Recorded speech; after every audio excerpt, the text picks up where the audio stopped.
BYU Baylor. Oh my goodness! He's gonna go! Touchdown! Special extended pregame coverage on KSL News Radio. We're getting you ready for kickoff. BYU and Baylor morning edition.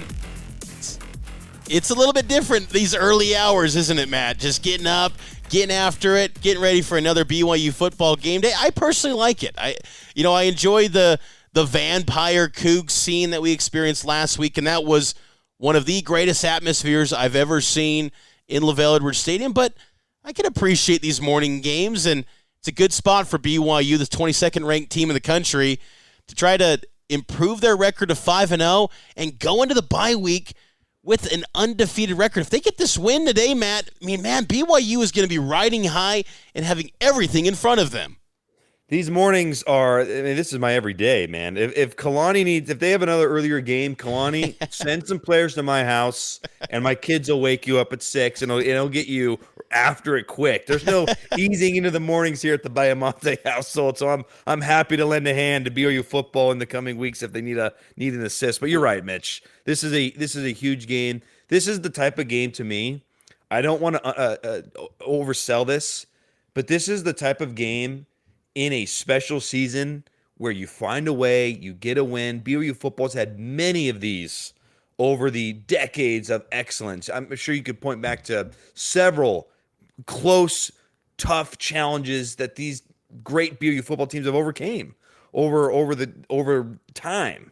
This, to me, is that type of challenge where I think you're the better team, but the morning kickoff, the road element, can you just find a way to get the win? And also, Mitch, this BYU team is looking for their first ever road win as a power team in conference. Curious to see if they can get it done. And you bring that up. Aaron Roderick has pointed that out this week, and it's something that this team really wants to obtain because there's not many firsts left as a Big 12 member. Well, we haven't won a Big 12 road game yet, and so that's the challenge. Nobody feels like we've arrived by any means, and we need to go get our first Big 12 road win.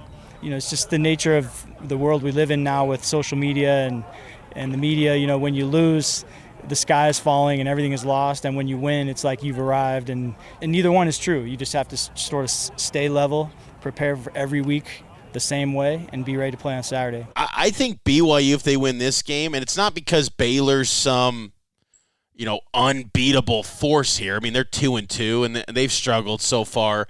But if they get to 5-0, Matt, there'll be so much good vibes around this team because your next two are at home. You've got a week next week with a bye to recover, get healthy. Because if you can just find a way, we're suddenly talking about this BYU team in the chase to go to Arlington. And it just validates everything that they've been building up this month if you can go get that win today here at McLean Stadium in Waco, Texas. And let's dive into it a little bit further here, Matt. BYU Baylor kickoff coming up today, 10 a.m. right here on KSL. The TV viewing will be on FS1. If you need additional info on how to watch and listen to the game, go to KSLSports.com. But how do you see this game playing out today between BYU and the Bears? Last week, I was horribly wrong. I had Kansas State winning in a close one, and it was not close, and Kansas State did not win. This week, I feel like BYU is the better team. I think that they'll find a way. I haven't been that impressed with Baylor. I thought they got their behinds handed to them earlier in that loss against Utah. Then they changed things up. They went to Sawyer Robertson. They handled Air Force. Air Force completed 2 passes. I'm not going to take much from that game. They handily beat Air Force as they should have. And then last week they gave it away against Colorado at the end of the game.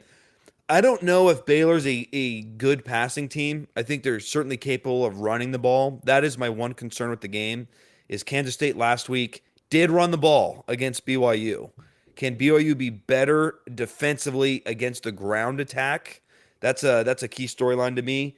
I think the answer to that question, though, Mitch, is yes. I think they'll be more stout in run defense. I don't think Baylor can beat them in the pass game.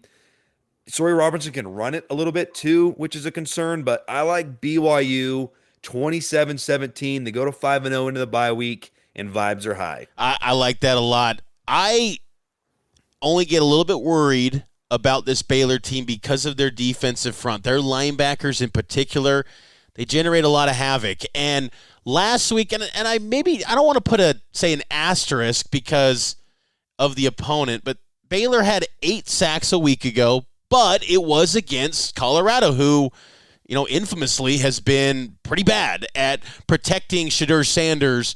But still, you got to get 8 sacks. You got to be decent. We've watched BYU in years past go up against bad offensive lines and get nothing. So Baylor's got the potential to generate some headaches for BYU's offense. And I feel like this is a potential statement game for BYU's offense. I think everyone is getting on board with the BYU defense. They're legit, and they're going to show up, and they're going to put this, if they need to make this a rock fight like they did against SMU, they will. But if BYU's offense and Jake Retzlaff can have, a game where they, if they somehow put up like 30-something points, that would be, whoa, hey now, because that would be a really impressive showing. But I do think that Baylor will have its moments where they stop BYU and BYU faces some adversity in this game. Still, I believe BYU will find a way. I've kind of shifted. Earlier in the week, I thought BYU, this could be a loss. This could be a spot where they just come up short. But I really like what I'm sensing and talking with players and coaches around practice this week. There's a good the vibes are high, and I also feel like BYU is the better team. And if BYU wins this one, this sends Dave Aranda potentially to where Monday he might be a fired coach. So BYU 23, Baylor 18. I'm going to say a kind of a quirky score with a lot of field goals involved, but BYU finds a way, escapes, and goes to 5-0 heading into the bye week. And then after that, you look at the home schedule. It's very manageable. You can easily see a scenario in which they go undefeated at home. Then you start to dream, like you said, Mitch, about maybe a trip to Arlington. Look, they still got UCF's a hard game. Utah's a hard game, but you can kind of see it, can't you, Mitch? Oh, yeah, you definitely can. And this is the game, though. Just find a way, because remember, Cougar fans, years gone by, style points, no, that's not a thing. Just win. Just find a way to win. Even if it's 6-3, just win this football game.